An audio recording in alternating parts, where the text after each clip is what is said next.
વડોદરા અને એ પછી સાબરકાંઠાના ઉમેદવારે ટ્વીટ કરીને એવું કીધું છે કે અમારે લોકસભાની ચૂંટણી આ વખતે લડવી નથી। નમસ્કાર દર્શક મિત્રો, આવતીકાલે હોળીનો તહેવાર છે, પરંતુ ભાજપમાં તો આજે જ હોળી થઈ ગઈ છે। વડોદરા અને એ પછી સાબરકાંઠાના ઉમેદવારે ટ્વીટ કરીને એવું કીધું છે કે અમારે લોકસભાની ચૂંટણી આ વખતે લડવી નથી। આ વાતને કારણે ગુજરાતના રાજકારણની અંદર જબરજસ્ત ગરમાટો આવી ગયો છે। તો વડોદરાના રંજનબેન ભટ્ટ અને સાબરકાંઠાના ભીખાજી ઠાકોર બંને ટ્વીટ કરીને એમ કહી દીધું છે કે કેટલાક કારણોસર અમે આ લોકસભાની ચૂંટણી લડવા માંગતા નથી। તો શું કામ નથી લડવા માંગતા એના વિશે તમારી સાથે વાત કરીશું। મારું નામ રાજેશ શાહ છે અને તમે જોઈ રહ્યા છો ખબર છે.com।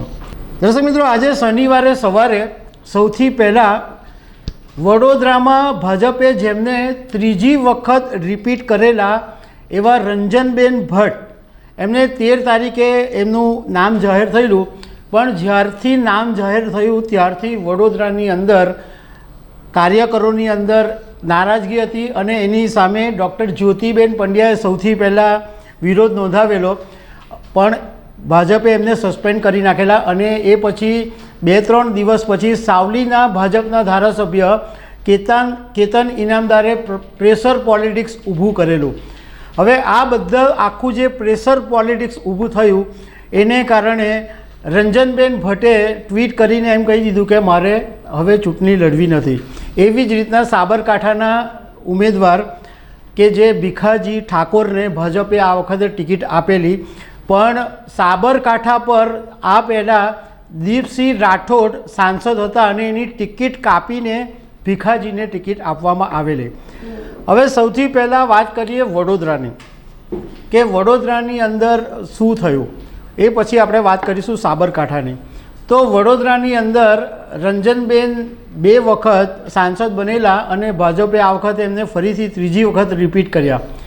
આમ જોવા જઈએ તો વડોદરા એ ભાજપનો ગઢ છે અને પ્રધાનમંત્રી મોદીની પણ એ સીટ છે, એટલે વડોદરામાં ભાજપને માટે કોઈ ચિંતાનો વિષય છે જ નહીં। કોઈ બી ઉમેદવારને ઊભા રાખે તો વડોદરાની અંદર ભાજપ આરામથી જીતી જાય એવી સ્થિતિ છે। હવે રંજનબેનને રિપીટ તો કરી દીધા, પરંતુ એવી ધારણા નહીં હતી કે આટલો બધો ઉહાપો થશે, કારણ કે રંજનબેનના જાહેર થયા પછી જ્યોતિબેને વિરોધ નોંધાવ્યો, કેતન ઇનામદારે પ્રેશર પોલિટિક્સ ઊભું કર્યું અને આખા વડોદરાની અંદર બેનરો લાગ્યા અને પોસ્ટર વોર રીતસરનું શરૂ થયું હતું। ગલી ગલીએ સોસાયટીઓની અંદર બેનરો લાગ્યા હતા રંજનબેનની વિરુદ્ધમાં। આખરે એવું કહેવાય છે કે લોકોનો મિજાજ પારખીને ભાજપે રંજનબેનને કહી દીધું છે કે ભાઈ તમે ટ્વીટ કરી દો, એટલે એમણે ટ્વીટ કરી દીધું છે। એટલે હવે રંજનબેનની જગ્યાએ કોઈ બીજા ઉમેદવારનું નામ જાહેર કરવામાં આવશે। હવે એ વાત કરીએ કે સાબરકાંઠાના ભીખાજી ઠાકોરમાં શું પ્રોબ્લેમ ઊભો થયો, કે શું કામ એમણે એવું કહેવાની જરૂર પડી કે ભાઈ મારે લોકસભાની ચૂંટણી નથી લડવી। તો વાત એમ છે કે આ ભીખાજી ઠાકોર છે એ પહેલાં ભીખાજી ડામોર અટક લખાવતા હતા।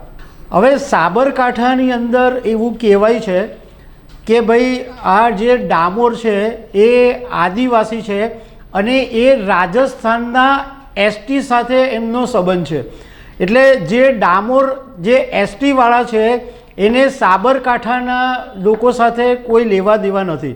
એમના જે મતલબમાં એમના જે રિલેટિવ્સ હોય એ ઓછા છે, એ બધા રિલેટિવ્સ રાજસ્થાનના છે અને એ એસટી છે। એવી એક પત્રિકા વહેતી થઈ હતી અને એની અંદર એવો આરોપ લગાવવામાં આવ્યો હતો કે ભાજપે ઠાકોર અટક સમજીને ભીખાજી ઠાકોરને ટિકિટ આપી છે, પરંતુ એકચ્યુઅલમાં ભીખાજી ઠાકોર છે જ નહીં।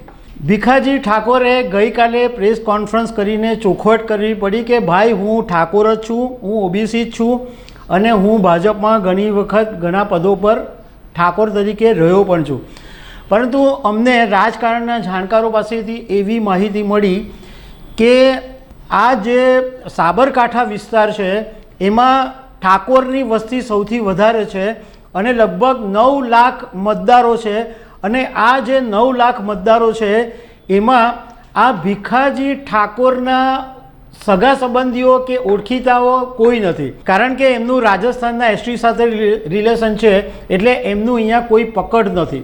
એટલે ઉમેદવાર બદલવાની વાત વિરોધ થયો અને પછી આખરે ભીખાજી ઠાકોરે પ્રેસ કોન્ફરન્સ કરીને ચોખવટ તો કરી, પરંતુ વિવાદ એટલો બધો વધી ગયો અને એ લોક જુવાળને ધ્યાનમાં રાખીને ભાજપે ભીખાજી ઠાકોરને પણ એવું કહી દીધું કે ભાઈ તમે પણ ટ્વીટ કરીને કહી દો કે ભાઈ અનિવાર્ય સંજોગોને કારણે અમે લોકસભાની ચૂંટણી લડવાના નથી.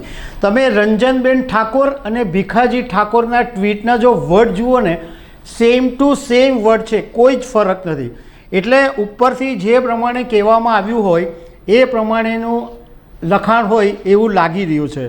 હવે આનું રાજકારણના જાણકારો પાસેથી અમને જે એનાલિસિસ જાણવા મળ્યું કે ભાજપના ઇતિહાસની અંદર ભાગ્યે જ આવું બને છે અને ગુજરાતની અંદર તો 2 લોકસભાથી જ્યારે ભાજપ જીતતી આવી છે અને આ વખતે પણ 26 બેઠકો જીતવાનો અને તે પણ 5 લાખના માર્જિનથી જીતવાનો જ્યારે ભાજપનો ટાર્ગેટ છે, આમ છતાં જ્યારે વિરોધ વંટોળ થાય છે ત્યારે ભાજપ ત્યારે ઉમેદવાર બદલે છે. અમને રાજકારણના એક જાણકારે એવી માહિતી આપી કે અત્યાર સુધી એવું એક નરેન્દ્ર મોદીની ઇમેજ છે કે એમનું જે બોલવાનું હોય એ પથ્થરની લકીર.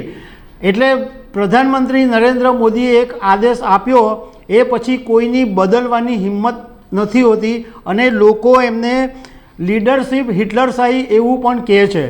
પરંતુ આ 2 ઘટના પરથી એ વાત સાબિત થાય છે કે પ્રધાનમંત્રી નરેન્દ્ર મોદી હિટલર નથી અને એ કોઈ એવા જિદ્દી પણ નથી કે ભાઈ એક વખત કીધું એટલે નહીં બદલાય. એમણે જોયું કે ભાઈ લોક જુવાળ ઉમેદવારોની ફેવરમાં નથી અને આ ઉમેદવાર બદલવો જોઈએ, તો એમણે બંને બેઠકો પર છેલ્લી ઘડીએ ઉમેદવાર બદલવાનું પણ નક્કી કર્યું. મતલબમાં લોકોએ પ્રધાનમંત્રી નરેન્દ્ર મોદીની ઇમેજ એવી બનાવી દીધી છે કે હિટલર છે, જિદ્દી છે, કે એમનું કોઈ માને નહીં તો ચાલે નહીં, એવું બધું છે, પણ એવું હકીકતમાં છે નહીં. ભાજપ માટે બહુ જ ક્લિયર કટ વાત છે કે ગુજરાતની અંદર કોંગ્રેસ કે આમ આદમી પાર્ટી કે કોઈ પણ એવી પાર્ટી નથી કે ભાજપને ચેલેન્જ કરી શકે.